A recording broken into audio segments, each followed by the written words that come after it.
అనిపించింది చూడంగానే. అండ్ మీరు అందరు ఇందాక తమిళ్లో కాప్ కింద చేశారని ఇందులో చేస్తున్నారు కదా, సో మీకు బాగా అనిపించింది ఏంటి ఈ స్టోరీ చెప్పంగానే?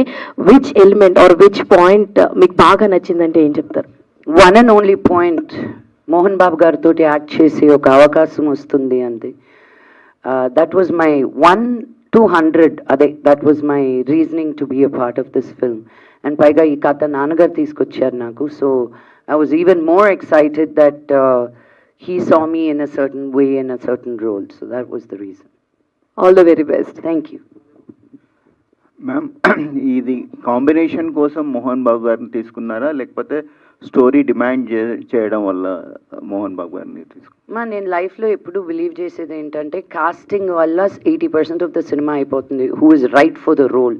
నేను నా లైఫ్లో ఎప్పుడు సినిమాకి తప్పు చేయలేదు. సో జస్ట్ బికాజ్ నాన్నగారు ఉన్నారు కదా అని నేను ఎన్ని సినిమాలు చేశాను, వచ్చి చెయ్యండి డాడీ అని ఎప్పుడూ అడగలేదు నేను. ఈ సినిమాకి ఆయన కరెక్ట్ అనిపించి ఆయన్ని అప్రోచ్ అయ్యి మీరు కూడా చేస్తారా అని, ఆయన వెంటనే ఒప్పుకునే మనిషి కాదు ఆయన. 1కి 100 సార్లు ఆలోచిస్తారు. బట్ ఆయన దగ్గర నుంచి వచ్చింది కాబట్టి there was already a role written for him. మిగతా కాస్టింగ్ అంతా మేమే చేసాం.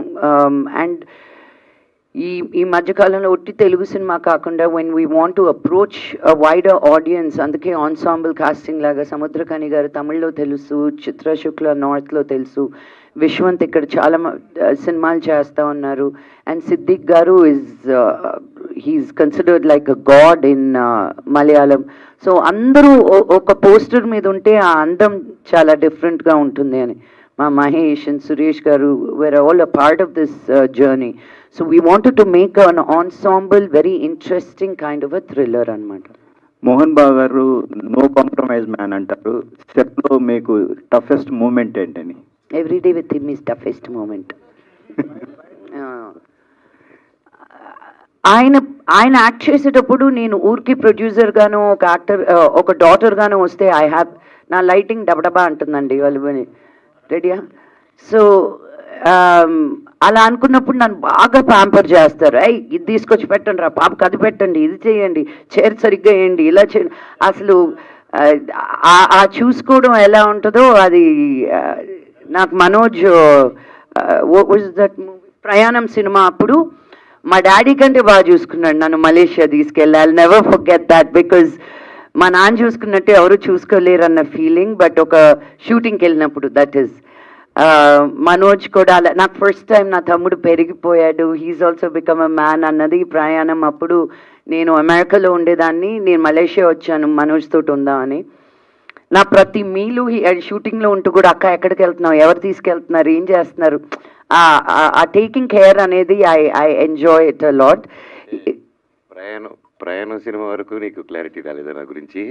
లేదు, as an actor and how you will take care of మీ నాన్న, like I fell, you know what I mean. నోర్మై ఓ సరే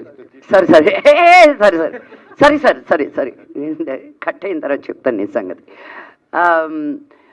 బట్ ఈ సినిమా అప్పుడు ఆయన వచ్చి నా నచ్చలేదంటే నాకేమో నాకేమో, ఆయనకి నచ్చినా నచ్చకపోయినా నా మీటర్ తిరుగుతూనే ఉంటుంది కదా. ఆయనకి ఒక సీన్ ఒక రోజు నచ్చలేదు, నేను చేయను అని వెళ్ళిపోయారు ఆయన.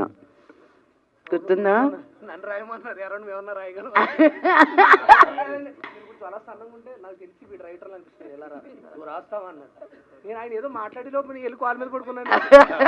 వేరే వాడు కోప్పడేలోపు మేము వెళ్ళి కాల్ మీద పడుకుంటున్నాం. ఆయన ఎవరి మీద కోప్పడుతున్నారు అనుకో, 2-3 వచ్చి పడిపోతున్నారు కాల్ మీద.